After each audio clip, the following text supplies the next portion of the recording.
Assalamualaikum warahmatullahi wabarakatuh. Untuk sekarang kita lanjut dengan materi gerbang dengan masukan lebih dari 2. Bisa 3, 4, dan seterusnya. Yang pertama kita bahas gerbang N dengan 3 masukan. Nah, terlihat pada gambar di sini ada 3 masukan A, B, C dengan keluaran sebesar Y. Jadi bagaimana persamaan booleannya dapat kita tulis dengan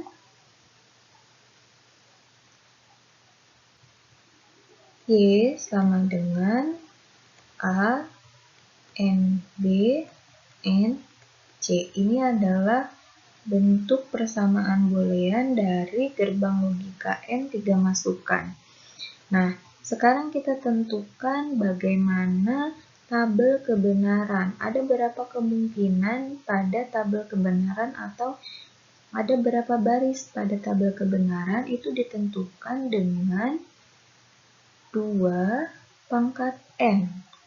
Nah, dengan 2-nya ini adalah bilangan dasar dari biner.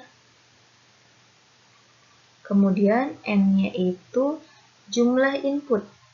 Sehingga karena ini ada 3 masukan berarti 2 pangkat 3 sama dengan 8. Nanti kalau misalnya di soal muncul ada 4 masukan, berarti tinggal 2 pangkat 4 yaitu 16. Nah, sekarang coba kita lihat pada tabel kebenaran.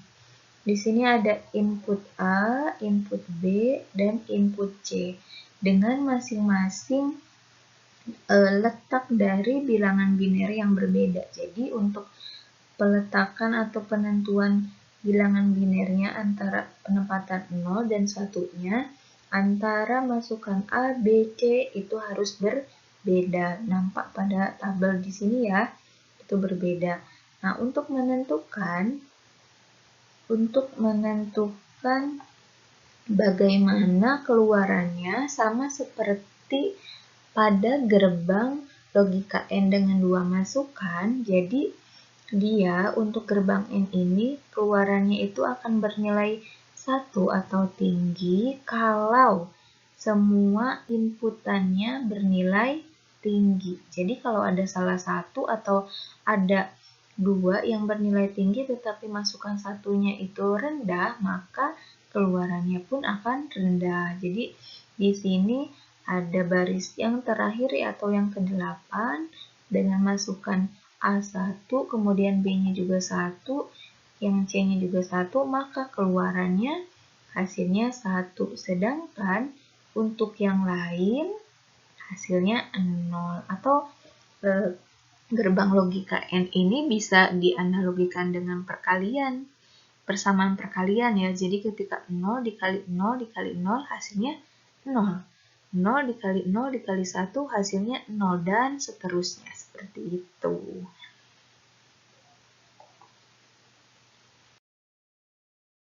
Kemudian ada gerbang logika OR dengan 3 masukan. Di sini untuk gambar kalian sudah bisa membedakan ya, mana gambar untuk gerbang logika N dan mana gambar untuk gerbang logika OR. Di sini terdapat 3 input, ada A, B, C dengan keluaran Y. Lagi-lagi untuk bentuk persamaan booleannya dapat ditulis dengan Y sama dengan, ingat ini OR. Berarti A di-OR-kan dengan B, di-OR-kan dengan C. Atau ditambah ya. Nah, untuk tabel kebenarannya sama seperti tadi, menentukannya kita tulis dulu ada berapa barisnya dengan menentukan ini.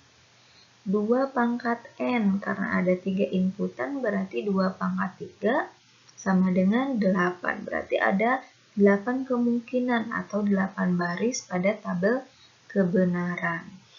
Nah, berbeda dengan gerbang N tadi, untuk yang OR itu sama saja dengan ini, kita tambahkan. Jadi 0 tambah 0 tambah 0 hasilnya 0. 0 tambah 0 tambah 1, hasilnya 1, karena dia memiliki kriteria si nilai input, nilai output atau keluaran akan bernilai tinggi atau 1 jika dan hanya jika salah satu dari inputnya bernilai tinggi. Jadi hanya salah satu saja dia sudah menghasilkan tegangan tinggi, seperti itu. Jadi untuk yang ini hanya ada satu yang memiliki nilai rendah ketika ketiga inputan ini nilainya rendah. Oke, untuk jenis gerbang logika yang lain dengan 3 inputan silahkan dieksplorasi sendiri dengan berbagai sumber yang kalian punya. Kemudian untuk mengingat, di sini Ibu ada oleh-oleh untuk kalian. Karena seperti pepatah bisa ala biasa. Nah, di sini ada tugas ya. Kalian diminta untuk membuat kemungkinan dari tabel kebenaran dari rangkaian berikut. Jadi ini ada 2 buah rangkaian. Yang ini jenis rangkaiannya adalah gerbang logika N dengan 4 masukan. Jadi yang pertama ada U, V, W, X. Kemudian ini keluarannya menghasilkan A, ini menghasilkan B, kemudian di N-kan lagi sampai menghasilkan keluaran akhir yaitu Y. Jadi kalian tentukan bagaimana tabel kebenaran dan berapa kemungkinannya. Begitupun untuk yang B. Selamat mencoba. Ibu akhiri. Assalamualaikum warahmatullahi wabarakatuh.